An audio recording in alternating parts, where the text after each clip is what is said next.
maybe you can relate to Solomon's take on this. He said, "What hath man of all his labor, and all of the vexation of his heart, wherein he hath labored under the sun? For all his days are sorrows, and his travail grief. Yea, his heart taketh not rest in the night. This is also vanity."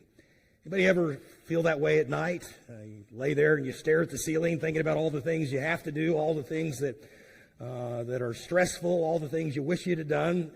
Solomon apparently understood exactly what we struggle with today. Our heart sometimes takes no rest in the night.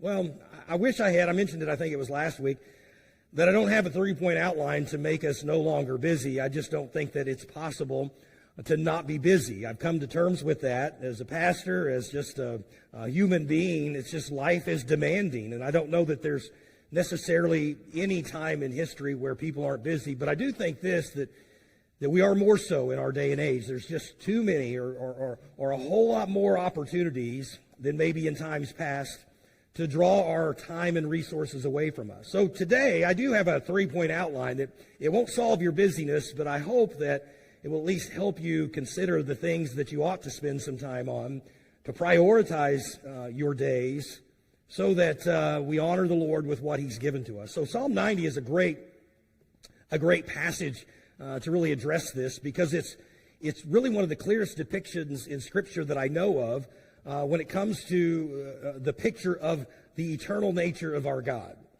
And the reason that's important, because really that's what we're talking about.